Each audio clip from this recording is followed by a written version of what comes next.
जय गुरुदेव। प्रस्तुत ये वीडियो आध्यात्मिक प्रेरणा के लिए है। इसमें प्रस्तुत घटनाएं एवं विचार हमारी ओर से सेवा और प्रेम के भाव से साझा किए गए हैं। ये बात उन दिनों की है जब परम पूज्य स्वामी जी महाराज के सत्संग में एक अनूठा चलन था। स्वामी जी महाराज अपने सत्संगी प्रेमियों से नाटक करवाया करते थे। इन नाटकों के माध्यम से परम पूज्य स्वामी जी महाराज अपने संदेशों और उद्देश्यों को लोगों के हृदय और मस्तिष्क में गहराई तक उतारने का प्रयास किया करते थे। तो सरिता बहन जी, जिन्हें परम पूज्य स्वामी जी महाराज का खूब सानिध्य मिला, उनकी सेवा करने का अवसर भी उन्हें खूब प्राप्त हुआ। तो उन्हीं की स्मृतियों में से आज का ये संस्मरण उन्हीं की जुबानी यहाँ प्रस्तुत है। सरिता बहन जी बताती हैं कि एक दिन एक नवयुवक आश्रम में आया। उसने आते ही बड़े सम्मान से मुझसे जय गुरुदेव किया। तो स्वाभाविक रूप से मैंने सोचा कि यह भी कोई सत्संगी ही होगा, तो मैंने भी तुरंत जय गुरुदेव कहकर उसका अभिवादन किया। युवक मुस्कुराया और कहने लगा कि बहन जी, आप शायद मुझे पहचान नहीं रही होंगी। तो मैंने उसे बड़े ही ध्यान से देखा और मन ही मन में पता लगाने की कोशिश की कि मैंने उसे कहाँ देखा होगा, लेकिन कुछ याद नहीं आया। तो मैंने कहा कि हाँ भाई, मुझे याद नहीं आ रहा है कि मैंने आपको कहाँ देखा है। तो वो युवक बोला कि जी, मैं जय गुरुदेव जी का चेला नहीं हूँ, लेकिन उनको मानता बहुत हूँ। आप लोगों का जो सांस्कृतिक कार्यक्रम बंगला बाजार में हुआ था, मैंने वो आपको वहीं पर देखा था। उसके स्वर में प्रशंसा का भाव था। फिर आगे उसने कहा कि मैं और मेरा साथी उस कार्यक्रम से खूब प्रभावित हुए थे। बाबा जी के जिन संदेशों को केवल कहकर सबके दिलो दिमाग में नहीं उतारा जा सकता था, वो आप सबके अभिनय के द्वारा वहाँ सबके दिल दिमाग में बैठा दिया गया। हमें तो ये लगता था कि बाबा जी के चेले केवल अंडा खाना पाप है, मांस खाना पाप है, सिर्फ ये नारे लगाना ही जानते हैं। पर वे तो इतने अच्छे कलाकार भी हैं, ये मैं तो क्या, किसी ने भी नहीं सोचा होगा। आज इस देश को ऐसे ही 100 की जरूरत है जो सबके लिए हो, जो समाज को एक नई दिशा दें। तो मैं उस युवक की बातें चुपचाप सुनती रही, मन ही मन उसकी बात की सच्चाई पर विचार करती रही। फिर उसने थोड़ा हिचकिचाते हुए कहा कि देखिए, आप नाराज न होइएगा, पर आपका एक शराबी का अभिनय और फिर एक योगी की प्रेरणा से उसका एकदम से बदल जाना, परिवर्तन हो जाना, दोनों ही बड़े ही प्रभावशाली रहे। लोगों को बहुत ही प्रभावित किया था आप लोगों ने। उसकी ये बात सुनकर मेरे मन में अचानक एक स्मृति कौंध आई। युवक वो अपनी बात कहकर चला गया, लेकिन मेरे सामने संगत के सबसे पहले हुए नाटक की तस्वीर एकदम साफ हो गई। वो नाटक जो केवल एक अभिनय नहीं बल्कि एक आध्यात्मिक अनुभव बन गया था। वो सन 1958 की भंडारे की रात थी। दिन भर भंडारे का काम चल रहा था, जिसमें साधु, सन्यासी, भिखारी, अपाहिज और ऐसे लोग जिनकी सेवा परम पूज्य स्वामी जी महाराज ने हमें सिखाई थी, उन्हें भोजन कराने का कार्य शाम को समाप्त हुआ। आश्रम में एक शांति का भाव चारों तरफ पसरा हुआ था। उसके बाद रात 8 बजे से लेकर 10 बजे तक परम पूज्य स्वामी जी महाराज ने सत्संग किया। स्वामी जी महाराज की वाणी में वो ओज और करुणा थी जो सीधे हृदय में उतर जाती थी। बाहर काफ़ी ठंड थी, हवा में हल्की सी कंपकपी थी। इसलिए हम सभी लोग सत्संग समाप्त होने के बाद अपने अपने बिस्तरों में दुबक गए, पर मन में सत्संग के भाव अभी भी बहुत गहरे थे। तो रात के करीब 12 बज रहे होंगे कि एक सत्संगी भाई आए। उनकी चाल में थोड़ी जल्दी थी और उनके चेहरे पर एक महत्वपूर्ण संदेश का भाव था। आते ही उन्होंने धीरे से कहा कि चलिए, आपको स्वामी जी महाराज बुला रहे हैं। ये सुनकर हम सब लोग थोड़ा चौंक गए। इतनी रात को स्वामी जी महाराज का बुलावा। उस समय चिरोली संत आश्रम अपनी बाल अवस्था में था, यानी कि पूरा बना नहीं था। निर्माण कार्य जोरों पर चल रहा था। ईंटों और चूने की महक वातावरण में घुली हुई थी। पर इस अधूरेपन में भी एक अद्भुत पवित्रता, सादगी, सरलता और प्रेम भरी सद्भावना से वातावरण ओतप्रोत था। परम पूज्य स्वामी जी महाराज की कोठरी छोटी सी थी, लेकिन साधारण। उसी में लगा एक छोटा सा लैट्रिन बाथरूम था। तो जब मैं कमरे में गई तो परम पूज्य स्वामी जी महाराज अपने तख्त पर लेटे हुए थे। स्वामी जी महाराज मुझे देखते ही एक नाटक की पांडुलिपि मुझे देते हुए बोले, ये नाटक अभी करना है, अपने साथ और जिसे चाहो ले लो। तो मेरे हाथों में पांडुलिपि थी। मैं सख्ते में पड़ गई।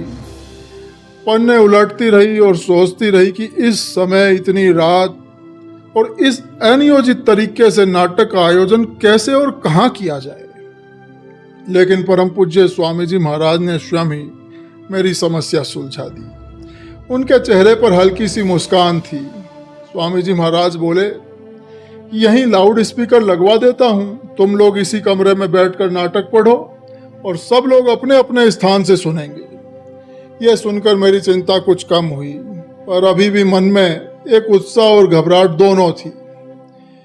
तो श्री शालिग्राम मिश्रा जी वाराणसी वालों ने ये नाटक लिखा था। वे परम पूज्य स्वामी जी महाराज के उद्देश्यों को बहुत गहराई से समझते थे। तो उनके सहयोग से कलाकार भी आ गए, जो इस अचानक बने मंच पर अपनी कला का प्रदर्शन करने को तैयार थे। तो नाटक में एक संवाद था, जो परम पूज्य स्वामी जी महाराज के सत्संग का एक महत्वपूर्ण अंग था। इसे कौन पढ़ेगा यह तय करना था। तो इसके लिए श्री नारायण लाल श्रीवास्तव वाराणसी वाले, उन्हें चुना गया। तो पहले तो वे थोड़ा हिचकिचाए, पर फिर बाद में वो तैयार हो गए। उनके चेहरे पर एक आध्यात्मिक जिम्मेदारी का भाव था। तो हमारे सहयोगी बने दिवंगत श्री कमलाकांत श्रीवास्तव वाराणसी वाले, जिनकी वाणी में एक अद्भुत मिठास और भावुकता थी। और फिर आधी रात को उस शांत वातावरण में नाटक शुरू हुआ। कुछ देर तक तो परम पूज्य स्वामी जी महाराज अपने तख्त पर लेटे रहे, रजाई ओढ़े हुए। तो स्वामी जी महाराज की आंखें बंद थी, पर मुझे लगा कि परम पूज्य स्वामी जी महाराज हर संवाद को गहराई से सुन रहे हैं। और नाटक में झड़प के तेज संवाद भी थे, जहां मैं और कमलाकांत जी थोड़ा संकोच कर रहे थे। तो उन संवादों की तीव्रता को महसूस करते हुए परम पूज्य स्वामी जी महाराज उठकर बाथरूम के पिछले दरवाजे पर जाकर खड़े हो गए। उनका रुख बाहर की ओर था, पर उनकी उपस्थिति ही हमें एक अद्भुत बल दे रही थी। नाटक पूरे जोश और भाव से हुआ। नाटक का अंत दादू साहब के एक शब्द, विरहिनी रोवे रात दिन, इससे हुआ था, जिसे नायक ने बड़े ही भाव और दर्द में भरकर कहा। उस समय ऐसा लगा जैसे समय थम सा गया हो। तो यहीं मैं एक बात कह दूं तो ये अप्रासंगिक नहीं होगा कि प्रार्थना तो सभी लोग करते हैं, पर वास्तव में प्रार्थना करना किसी किसी को ही आता है। परम पूज्य स्वामी जी महाराज पहले बराबर कहा करते थे कि प्रार्थना चाहे कोई एक ही करो, पर अच्छी करो और सब लोग उसे ध्यान से सुने। इससे अधिक फायदा होता है। सभी लोग प्रार्थना करें और किसी का भाव न बने तो उससे कोई फायदा नहीं होता है। परम पूज्य स्वामी जी महाराज ने यह भी कहा कि हमारे स्वामी जी महाराज प्रार्थना बहुत अच्छी करते थे, और कोई प्रार्थना बिगाड़ता था तो उसे डांटते थे कि नहीं बोल सकते हो तो चुप होकर ध्यान से सुनो। तो कमलाकांत जी प्रार्थना बहुत अच्छी करते थे।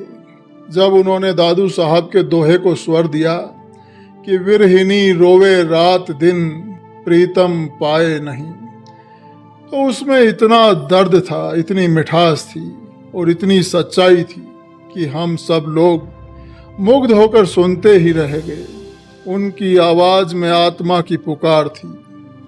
और अंत में जब वे बोलने लगे कि प्रीतम पाए नहीं, तो हम सबकी आंखें नम हो गई। ऐसा लगा जैसे वो आवाज हमारी आत्मा को झकझोर गई हो, जैसे वो पूछ रही हो कि अभी प्रीतम नहीं मिला। तो इतने दिन बीत जाने के बाद भी जब कभी भी वो स्वर मेरे दिमाग में गूंजता है, तो लगता है कि आत्मा करहा उठी है कि जीवन बहुत आगे निकल गया, लेकिन अभी तक वो प्रीतम नहीं मिला। मिला भी है तो हम पहचान नहीं पा रहे हैं। वो अनुभव इतना गहरा था कि उसकी छाप आज भी मेरे भीतर अंकित है। खैर, नाटक खत्म हुआ। एक गहरी शांति पूरे कमरे में फैल गई। तो परम पूज्य स्वामी जी महाराज बड़ी ही प्रसन्न मुद्रा में एक मधुर मुस्कान लिए हुए कमरे में पधारे। स्वामी जी महाराज के चेहरे पर संतोष और खुशी स्पष्ट झलक रही थी। स्वामी जी महाराज ने कमरे में आते ही कहा कि मैनेजर साहब, आप लोगों का नाटक तो बहुत अच्छा रहा। मैं उधर सुन रहा था, बड़ी साफ आवाज आ रही थी। परम पूज्य स्वामी जी महाराज के ये शब्द हमारे लिए किसी बड़े पुरस्कार से कम नहीं थे। हमारी प्रसन्नता का ठिकाना नहीं रहा। हमें एक ऐसा पुरस्कार मिला था जिसकी कीमत दुनिया में नहीं है। संगत के प्रथम नाटक का पहला पुरस्कार। ये मेरे लिए बहुत ही महत्वपूर्ण और अविस्मरणीय था। उसके बाद परम पूज्य स्वामी जी महाराज ने हमें प्रसाद दिया और फिर हम जाकर अपने अपने बिस्तरों में दुबक गए। पर मन में उस रात की, उस नाटक की और प्रीतम पाए नहीं कि वो आवाज आज भी आत्मा को झकझोरती रहती है। विरहिनी रोवे रात दिन प्रीतम पाए नहीं। इसका वो करुण स्वर आज भी उन सभी के अंतर्मन में जीवित है जिन्होंने उस क्षण को जिया था। वो नाटक, वो संवाद, वो स्वर और परम पूज्य स्वामी जी महाराज की मुस्कान और उनके वो शब्द, या आप लोगों का नाटक तो बहुत अच्छा रहा, ये सब मिलकर एक ऐसा अनुभव बन गए जिसने ये सिखा दिया कि प्रार्थना कोई क्रिया नहीं है, ये आत्मा की पुकार है। और यदि प्रार्थना सच्ची हो तो ईश्वर सुनता है, जरूर सुनता है और जवाब भी देता है। जय गुरुदेव।